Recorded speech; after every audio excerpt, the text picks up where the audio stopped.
अपनी खाली झोली लेकर, अपनी खाली झोली लेकर द्वार तिहारे आए हैं। भर दो इसे प्रेम से अपने, भर दो इसे प्रेम से अपने, द्वार तेरे आए हैं, द्वार तेरे आए हैं, शरण तेरी आए हैं, जीवन पाने आए हैं, शरण तेरी आए हैं, जीवन पाने आए हैं। पिता और पुत्र और पवित्र आत्मा के नाम पर आमीन। हमारे प्रभु यीशु ख्रिस्त की कृपा, ईश्वर का प्रेम तथा पवित्र आत्मा का साहचर्य आप सबों को प्राप्त हो और आपकी आत्मा के साथ। ख्रिस्त में प्रिय भाई और बहनों, आइए हम सबसे पहले प्रभु को धन्यवाद देते हुए, उसकी स्तुति और उसकी महिमा करते हुए प्रभु के इस पवित्र मंदिर में प्रवेश करें। क्योंकि स्तोत्रकार अध्याय 100 पद संख्या 4 में कहते हैं, धन्यवाद देते हुए प्रभु के मंदिर में प्रवेश करो, भजन गाते हुए उसके प्रांगण में आ जाओ और उसकी स्तुति गाते हुए उसका नाम धन्य कहो। ये हमारा कर्तव्य है कि हम प्रभु को हर पल हर क्षण उसके उपकारों के लिए, उसके कृपा दानों के लिए धन्यवाद दें। इस वक्त जब हम इस पवित्र बलि में भाग लेने के लिए आए हैं, आइए हम उन सभी अवसरों के लिए प्रभु से क्षमा मांगें जब कभी हमने अपने मन, वचन और कर्म से जाने अनजाने में प्रभु के विरुद्ध, अपने भाई बहनों के विरुद्ध, अपने स्वयं के विरुद्ध पाप किया हो। हमने हो सकता है प्रभु को धन्यवाद नहीं दिया हो, उसकी स्तुति और प्रशंसा नहीं किए हैं। उन सभी अवसरों के लिए आइए हम थोड़ी देर मौन हो जाएं और प्रभु से क्षमा मांगे।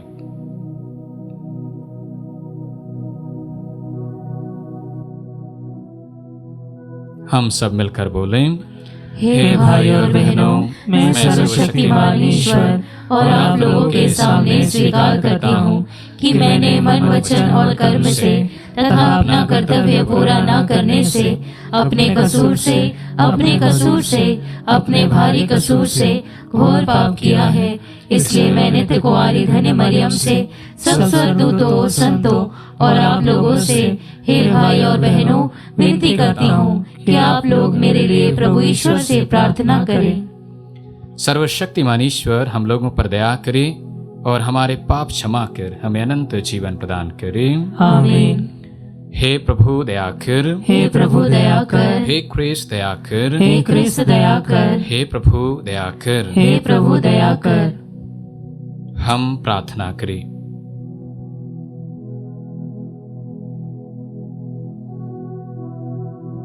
हे सर्वशक्तिमान सदा जीवंत ईश्वर, ऐसी कृपा कर कि हम सदा स्वेच्छा से तेरी आज्ञाओं का पालन करें और सच्चे हृदय से तेरे प्रताप की सेवा करें। हमारे प्रभु तेरे पुत्र यीशु ख्रिस्त के द्वारा, जो तेरे तथा पवित्र आत्मा के संग एक ईश्वर होकर युगानुयुग जीते और राज्य करते हैं। आमीन।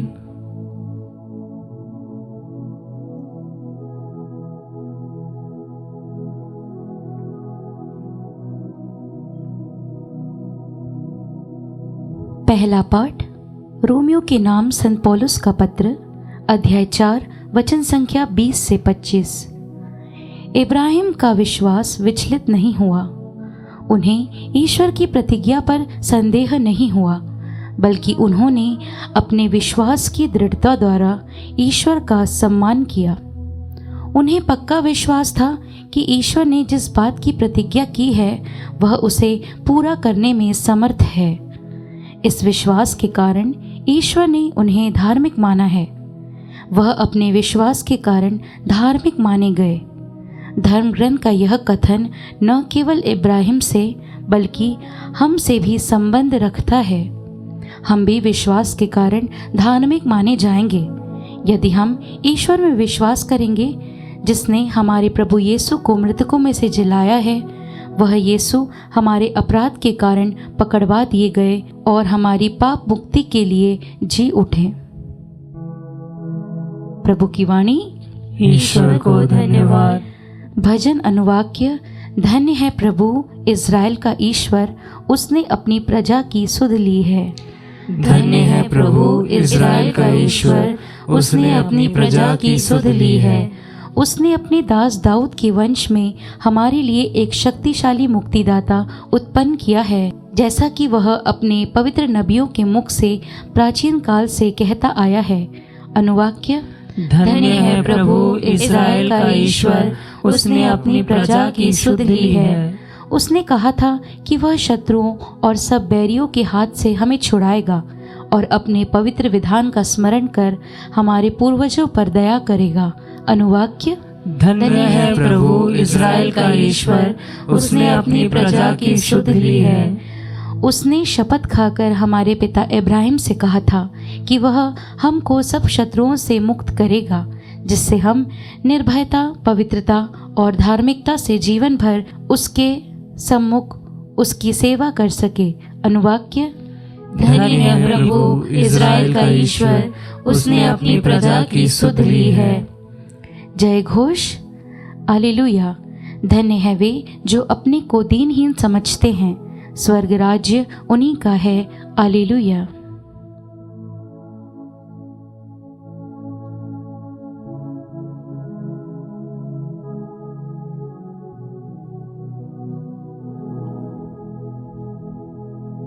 प्रभु आप लोगों के साथ हो और आपकी आत्मा के साथ। संत लूकस के अनुसार पवित्र सुसमाचार। हे प्रभु तेरी महिमा हो।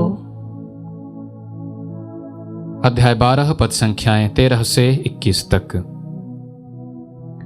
भीड़ में से किसी ने यीशु से कहा, गुरुवर, मेरे भाई से कहिए कि वह मेरे लिए पैतृक संपत्ति का बंटवारा कर दे।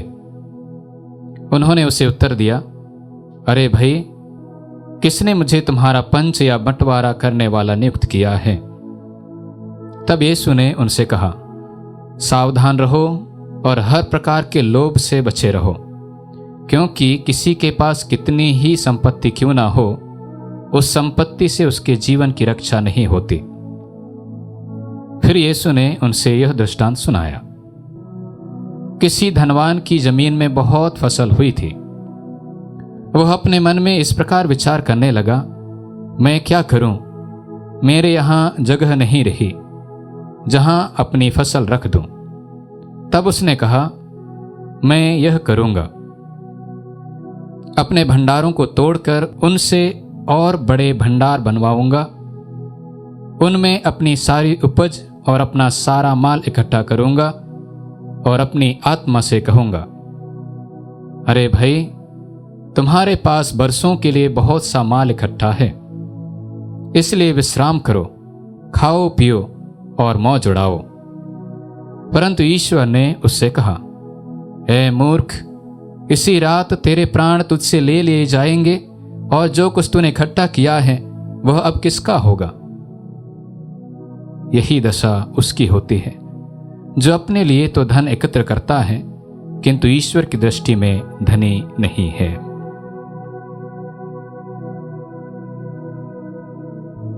प्रभु का सुसमाचार। हे क्रिस्त तेरी स्तुति हो।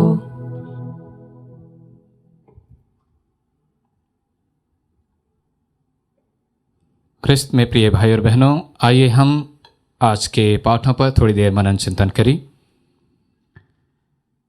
सबसे पहले आज का जो पहला पाठ है वो हम रोमियो के नाम संत पौलुस के पत्र से सुने, और यहाँ पर हम विशेष रूप से इब्राहिम के विश्वास के बारे में सुना।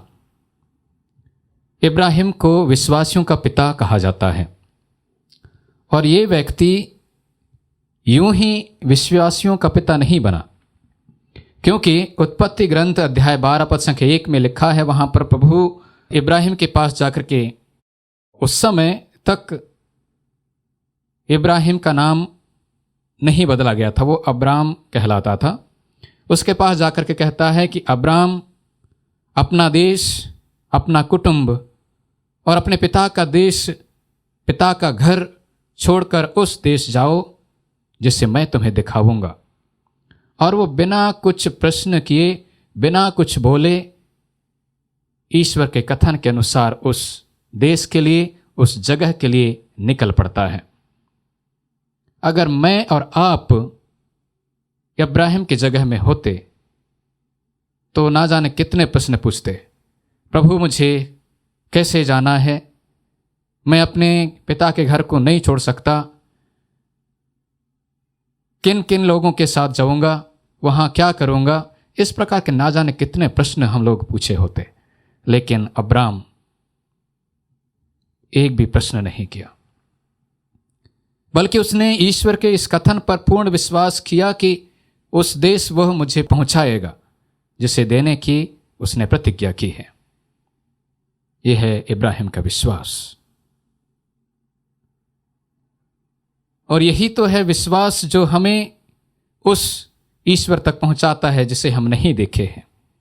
विश्वास की परिभाषा हम लोग इब्रानियों के नाम पत्र में पढ़ते हैं, अध्याय 11 पद संख्या 1 में। वहां पर लिखा हुआ है, विश्वास उन बातों की स्थिर प्रतीक्षा है जिनकी हम आशा करते हैं, और उन वस्तुओं के अस्तित्व के विषय में दृढ़ धारणा है जिन्हें हम नहीं देखते। जिन्हें हम नहीं देखते। इब्राहिम वो जगह, वो देश देखा नहीं था, लेकिन ईश्वर पर विश्वास रखा कि जिस ईश्वर ने मुझे बुलाया है वो ईश्वर मुझे उस स्थान, उस जगह तक पहुंचाएगा। और इसी अध्याय के पद संख्या 6 में प्रभु का वचन कहता है, विश्वास के अभाव में कोई ईश्वर का कृपा पात्र नहीं बन सकता। जो ईश्वर के निकट पहुंचना चाहता है उसे विश्वास करना है कि ईश्वर है और वह उन लोगों का कल्याण करता है जो उसकी खोज में लगे रहते हैं। कई बार हम लोग विश्वास में डगमगा जाते हैं। मैंने स्वयं अपने जीवन में विश्वास की कमी को महसूस किया है, और ऐसे मौके मेरे जीवन में आए हैं जब कभी मैंने तरह तरह के प्रश्न ईश्वर के सामने रखा। ईश्वर, आप मेरी प्रार्थनाओं को क्यों नहीं सुनते? मेरे जीवन में क्यों इतनी समस्याएं? इस प्रकार की विश्वास की कमी हम अपने जीवन में महसूस करते हैं। और ऐसे अवसर में प्रभु के ये जो वचन हैं मैंने आपके सामने पढ़ करके सुनाया, इब्रानियों के नाम पत्र अध्याय 11 पद संख्या 1 और 6 हमारे विश्वास को बढ़ाने में मददगार साबित होंगे। और विश्वास का जो परिणाम, जो फल आज के पहले पाठ में हमारे सामने रखा गया है वो है, इब्राहिम धार्मिक माने गए। ना केवल इब्राहिम बल्कि बहुत सारे ऐसे लोग हैं बाइबल में जो धार्मिक माने गए हैं। पहला व्यक्ति है नूह, दूसरा इब्राहिम और तीसरा योब, और नए विधान में आए तो यूसुफ। इन चारों व्यक्तियों को धार्मिक कह करके पुकारा गया है। नूह, जिसका वृत्तांत हम लोग उत्पत्ति ग्रंथ के अध्याय 6 और 7 में मुख्य रूप से पाते हैं। अध्याय 6 में ईश्वर देखता है कि पूरी मानव जाति पतन की ओर आगे बढ़ रही है, उनका विनाश निकट है, क्योंकि वो पाप का जीवन जी रहे थे। लेकिन ऐसी स्थिति में भी एक व्यक्ति ईश्वर की दृष्टि में निर्दोष जीवन जी रहा था। उत्पत्ति ग्रंथ के अध्याय 7 पद संख्या 1 में प्रभु स्वयं कहते हैं, अपने परिवार के सभी लोगों को पोत में बिठा करके पोत में चढ़ाओ, क्योंकि तुम इस सृष्टि में, इस संसार में एकमात्र ऐसे व्यक्ति हो जो मेरी निगाहों में, मेरी दृष्टि में निर्दोष हो, धार्मिक हो। ये और कुछ नहीं बल्कि विश्वास का परिणाम है। क्योंकि अध्याय 6 में हम देखते हैं उस समय पानी आने का कोई नामो निशान नहीं था, लेकिन ऐसी परिस्थिति में जब प्रभु ने उसे कहा एक पोत बनाओ, नूह बिना कुछ पूछे पोत बनाना प्रारंभ कर दिया। लोग उस पर हंस रहे थे होंगे कि अभी पानी का कोई आने की कोई संभावना है नहीं, पर ये व्यक्ति देखो तो इतना बड़ा पोत बना रहा है। लेकिन नूह का विश्वास देखो, लोगों को ना सुन करके ईश्वर की सुनी। हम लोग करते क्या हैं? लोगों की ज्यादा सुनते हैं, ईश्वर की कम। और अपने इसी विश्वास के कारण नूह भी धार्मिक माने गए। योब के जीवन में बहुत सारे संकट आए। उसके पुत्र पुत्रियां, नौकर चाकर, गाय बैल सब कुछ समाप्त हो जाने के बाद भी उसने ईश्वर को कोसा नहीं, और इसीलिए वो धार्मिक माने गए। नए विधान में यूसुफ मत्ती के सुसमाचार अध्याय 1 पद संख्या 19 में हमें पढ़ने को मिलता है, जहाँ पर वो मरियम के बारे में बहुत सारे ऐसी बातें कह सकता था जो उसके जीवन को नष्ट कर सकता था, लेकिन एक धर्मी होने के नाते वो मरियम को बदनाम नहीं करना चाहता था और अपने इसी विश्वास के कारण यूसुफ भी धार्मिक माने गए। आज के सुसमाचार में हम थोड़ा नज़र डालते हैं। सुसमाचार में जो व्यक्ति है उसे हम किसी भी तरह से धर्मी या धार्मिक नहीं कह सकते, बल्कि ईश्वर ने उसे मूर्ख कहा है। क्यों? सबसे पहले तो वो समझ नहीं पा रहा है कि वो अपने धन का क्या करेगा। दूसरी बात, मूर्ख इसलिए कहा गया है कि वो अपनी आत्मा से कहता है तेरे लिए बहुत सालों के लिए धन रखा हुआ है, आराम करो, खाओ पियो, मौज करो, और अंतिम वो अपनी मेहनत को ज़्यादा महत्व देता है, अपनी क्षमता को ज़्यादा महत्व देता है और ईश्वर को दरकिनार कर देता है। सबसे पहले तो वो समझ नहीं पा रहा है कि अपने धन के साथ क्या करेगा। ऐसे व्यक्ति का धनी होने का क्या अर्थ, जिसको खुद ही पता नहीं कि वो अपने धन के साथ क्या करेगा, उसका उपयोग कैसे करेगा। और दूसरी बात, वो अपनी आत्मा से कहता है। आत्मा को धन दौलत संपत्ति इनसे कोई लेना देना नहीं है। मैं मान सकता था अगर वो अपने मन से कहता, अपने शरीर से कहता कि आराम करो, अभी आपके पास बहुत है, लेकिन आत्मा का इनसे कुछ लेना देना नहीं है, इसलिए वो मूर्ख माने गए। और वो अंत में अपने आप से कहता है, अपने आप को ज़्यादा तवज्जो, ज़्यादा महत्व देता है। वो उस ईश्वर को भूल जाता है जिसने उसे स्वास्थ्य प्रदान किया, जिसने उसे बल और ताकत प्रदान की, जिसने उसे धन दौलत और संपत्ति प्रदान की। उसको एक किनारे करके वो अपने आप को बड़ा मानता है। कृष्ण में प्रिय भाई बहनों, यीशु धन के विरोध में नहीं थे, लेकिन वो चाहते हैं कि हर धन संपत्ति के प्रति ईश्वर का हाथ है, इसे हम स्वीकार करें। हर चीज जो हमारे पास है वो ईश्वर के आशीर्वाद से हमें प्राप्त हुआ है, ऐसा हम लोग समझें। हम योब के ग्रंथ में पढ़ते हैं, अध्याय 1 पद संख्या 21 में, योब बहुत धनी व्यक्ति था और फिर जब उसके जीवन में दुख तकलीफ आना शुरू हुआ, वो कहता है मैं नंगा ही अपने माता के गर्भ से आया था, नंगा ही मिट्टी के गर्भ में जाऊंगा। प्रभु ने दिया था, प्रभु ने ले लिया, धन्य है प्रभु का नाम। आइए, जब हम इन पाठों पर मनन चिंतन कर रहे हैं कृष्ण प्रिय भाई और बहनों, विश्वास के वरदान के लिए प्रार्थना करें और हम धन संपत्ति का उपयोग इस प्रकार करें जैसे कि वो हमेशा ईश्वर के कार्य में, ईश्वर के मार्ग में हमारे लिए एक उत्तम रास्ता तैयार कर सकते हैं, ना कि हमारे लिए बाधा। आइए हम इस कृपा के लिए विशेष प्रार्थना करें कि प्रभु हमें हमारे जीवन में, हमारे घर में जो भी धन संपत्ति है उन सब का हम लोग सदुपयोग कर सकें।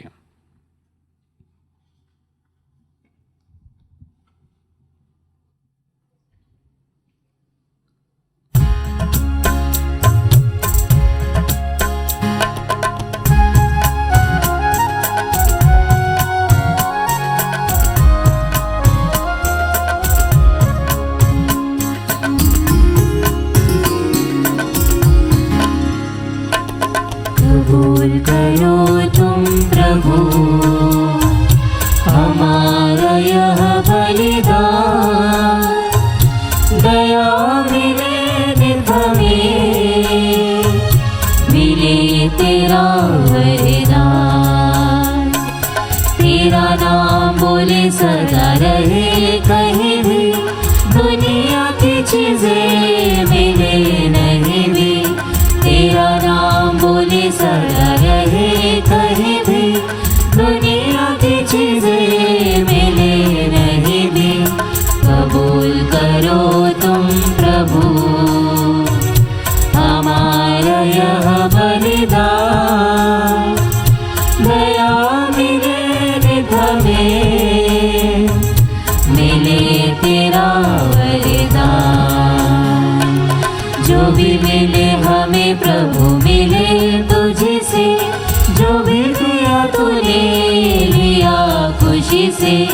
जो भी मिले हमें प्रभु मिले तुझसे, जो भी दिया तूने लिया खुशी से, कबूल करो तुम प्रभु हमारा यह बलिदान, दया मिले हमें, मिले तेरा वरदान। प्रिय भाई और बहनों, प्रार्थना कीजिए कि सर्वशक्तिमान पिता ईश्वर मेरा और आप लोगों का यह बलिदान स्वीकार करें। प्रभु अपने नाम की स्तुति तथा महिमा के लिए और हमारे तथा अपने समस्त पवित्र कलीसिया के लाभ के लिए आपके हाथों से बलिदान स्वीकार करें। हे प्रभु, यह वर दे कि हम तेरे उपहारों का सदुपयोग करें और इस जीवन की पवित्र कार्य कृपा द्वारा विशुद्ध हो जाए। हम यह प्रार्थना करते हैं अपने प्रभु ख्रिस्त के द्वारा। आमीन। प्रभु आप लोगों के साथ हो और आपकी आत्मा के साथ। प्रभु में मन लगाइए। हम प्रभु में मन लगाए हुए हैं। हम अपने प्रभु ईश्वर को धन्यवाद दें। यह उचित और न्याय संगत है। हे प्रभु पवित्र पिता, सर्वशक्तिमान और शाश्वत ईश्वर, यह वास्तव उचित और न्याय संगत है। हमारा कर्तव्य तथा कल्याण है कि हम सदा और सर्वत्र अपने प्रभु ख्रिस्त के द्वारा तुझे धन्यवाद दें। पास्का के रहस्य द्वारा इन्होंने मुक्ति का कार्य पूरा करके हमें पाप और मृत्यु की दास्ता से मुक्त कर दिया और ऐसा गौरव प्रदान किया कि हम चुनी हुई जनता, राजकीय याजक वर्ग, पवित्र राष्ट्र और ईश्वर की निजी प्रजा कहलाते हैं। हे पिता, समस्त विश्व में तेरे महान कार्यों का बखान करते हैं, क्योंकि तूने हमें अंधकार से अपने अद्भुत प्रकाश में बुलाया है। इसलिए दूतों और महादूतों, सिंहासन और साम्राज्य, स्वर्गिक सेनाओं और शक्तियों के साथ मिलकर हम अनंत काल तक तेरा महिमा गान करते हैं।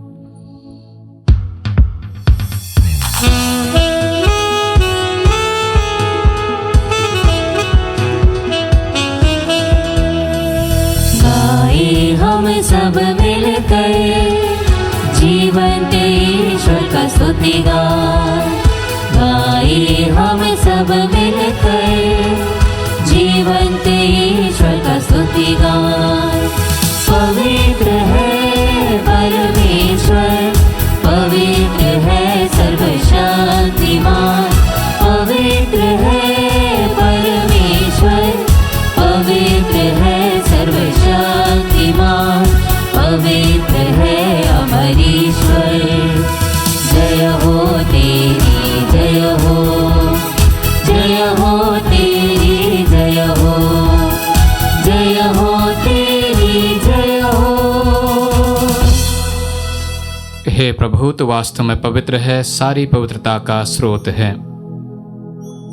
हम तुझसे प्रार्थना करते हैं तो इन उपहारों को अपनी आत्मा के संस्पर्श से पवित्र कर दे कि ये हमारे प्रभु यीशु ख्रिस्त के शरीर तथा रक्त बन जाए। जब वे स्वेच्छा से मृत्यु के लिए सौंपे गए, उन्होंने रोटी ली, तुझे धन्यवाद दिया और रोटी तोड़कर उसे अपने शिष्यों को देते हुए कहा, तुम सब इसे लो और इसमें से खाओ, क्योंकि यह मेरा शरीर है जो तुम्हारे लिए बलि चढ़ाया जाएगा।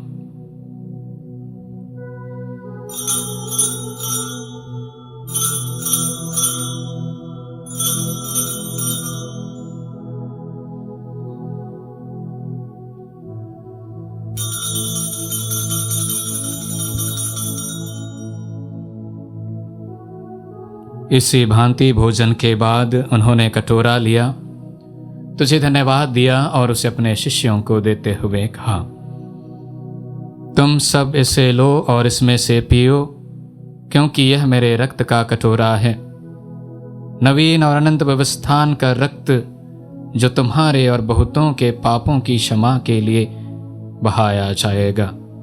तुम मेरी स्मृति में यह करो।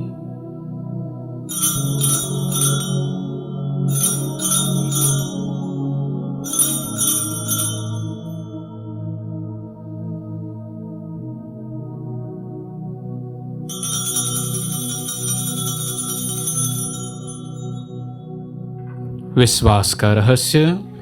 हे प्रभु, हम तेरी मृत्यु तथा पुनरुत्थान की घोषणा तेरे पुनरागमन तक करते रहेंगे। इसलिए हे प्रभु, हम ख्रिस्त की मृत्यु और पुनरुत्थान की स्मृति में तुझे जीवन की रोटी और मुक्ति का कटोरा चढ़ाते हैं। हम तुझे धन्यवाद देते हैं कि तूने हमें अपने सम्मुख उपस्थित होने और अपनी सेवा करने का सौभाग्य प्रदान किया है। हमारा नम्र निवेदन है कि हम सब ख्रिस्त का शरीर और रक्त ग्रहण करके पवित्र आत्मा के द्वारा एकता के सूत्र में बंधे रहे। हे प्रभु, हमारे संत पिता लियो, हमारे धर्माध्यक्ष थॉमस और सभी याजकों के साथ विश्व भर में फैली अपनी कलीसिया की सुधि ले तथा इसे प्रेम में सिद्ध बना दे।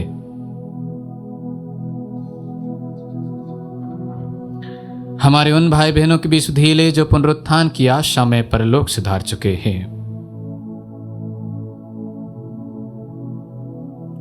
उन्हें और सभी मृतकों को अपने दर्शन का सौभाग्य प्रदान कर हम सब पर दया दृष्टि डाल कि हम भी अनंत जीवन के सहभागी बने और ईश्वर की माता धन्य कुमारी मरियम, उनके वर धन्य यूसुफ, धन्य प्रेरितों तथा सब संतों के साथ जो युग युग में तेरे प्रति विश्वस्त बने रहे, तेरी स्तुति और महिमा कर सके तेरे पुत्र यीशु ख्रिस्त के द्वारा।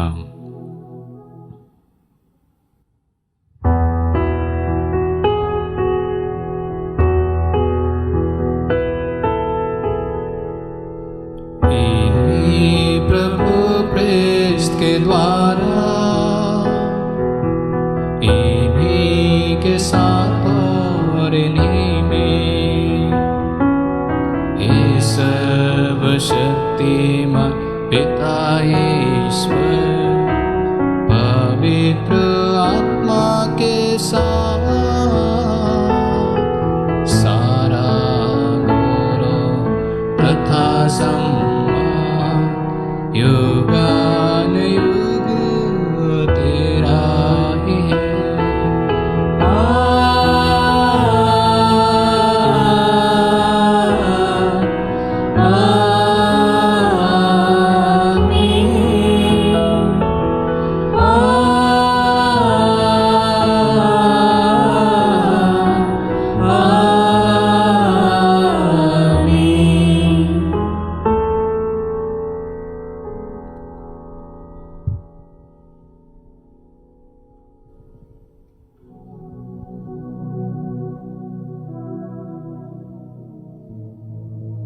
हम सब मिलकर पिता ईश्वर से प्रार्थना करें जैसे प्रभु यीशु ने हमें सिखाया है।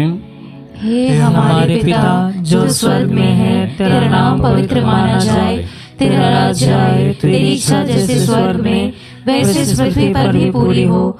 हमारा प्रतिदिन का आहार आज हमें दे और हमारे अपराध हमें क्षमा कर जैसे हम भी अपने अपराधियों को क्षमा करते हैं, और हमें परीक्षा में न डाल परंतु बुराई से बचा। हे प्रभु, हम तुझसे प्रार्थना करते हैं सभी बुराइयों से हमें बचा और इस जीवन में हमें कृपा पूर्वक शांति प्रदान कर। हम तेरी दया से सदा पाप से दूर और हर विपत्ति से सुरक्षित रहे और उस दिन की प्रतीक्षा करते रहे जब हमारे मुक्तिदाता यीशु ख्रिस्त फिर आकर हमारी धन्य आशा पूरी करेंगे। क्योंकि तेरा राज्य, तेरा सामर्थ्य और तेरी महिमा अनंत काल तक बनी रहती है। हे प्रभु यीशु ख्रिस्त, तूने अपने प्रेरितों से कहा है, मैं तुम्हारे लिए शांति छोड़ जाता हूँ, अपनी शांति तुम्हें प्रदान करता हूँ। तो हमारे पापों पर नहीं, अपनी कलीसिया के विश्वास पर दृष्टि डाल और कृपा पूर्वक उसे शांति तथा एकता प्रदान कर। युगानुयुग जीता और राज्य करता है। आमीन। प्रभु की शांति सदा आप लोगों के साथ हो और आपकी आत्मा के साथ। परस्पर शांति अभिवादन कीजिए। हे ईश्वर के मेमने, तू संसार के पाप भर लेता है, हम पर दया कर। हे ईश्वर के मेमने, तू संसार के पाप भर लेता है, हम पर दया कर। हे ईश्वर के मेमने, तू संसार के पाप भर लेता है, हमें शांति प्रदान कर।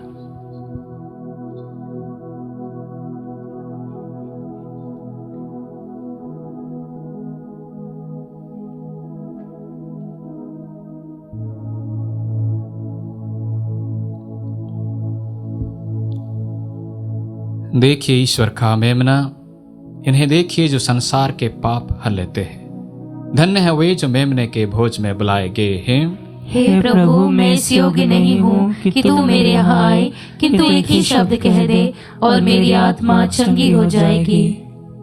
क्रिस्त का शरीर रक्त अनंत जीवन तक हमारी रक्षा करता रहे। आमीन।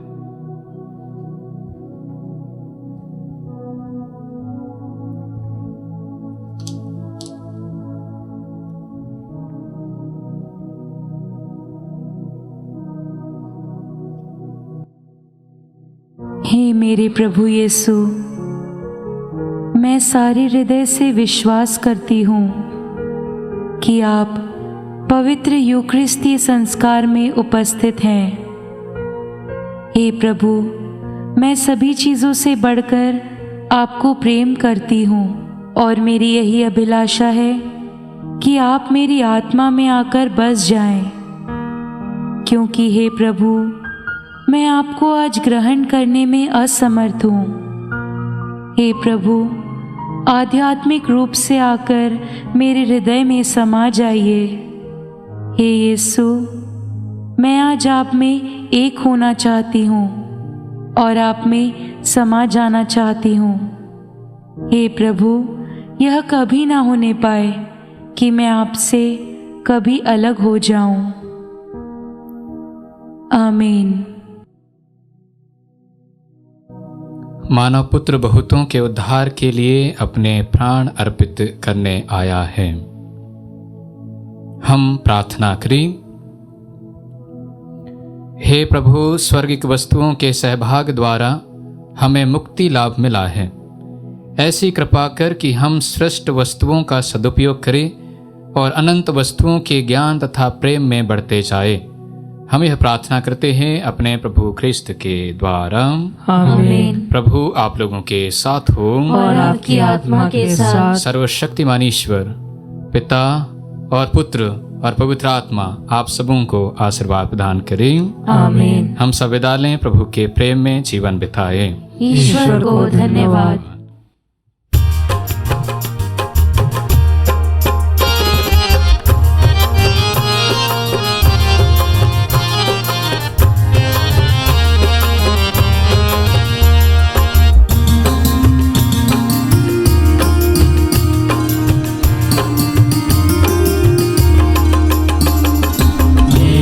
के साथ हम चले, जीवन तब हमें मिले।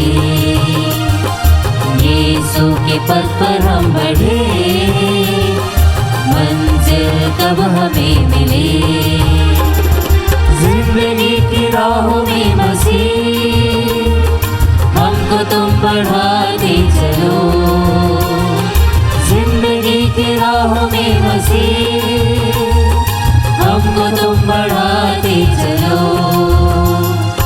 आएगा तूफान भी राहों में, तुम रोशनी दिखाते चलो। आएगा तूफान भी राहों में, तुम रोशनी दिखाते चलो। बढ़ चलेंगे काफिले, पाहिलेंगे मंजिलें। बढ़ चलेंगे काफिले, पाहिलेंगे मंजिलें। जब हम सफर हमारे तुम हो, यीशु के साथ हम चले। जीवन तब हमें मिले, यीशु के पथ पर हम बढ़े। मंजिल तब हमें मिले।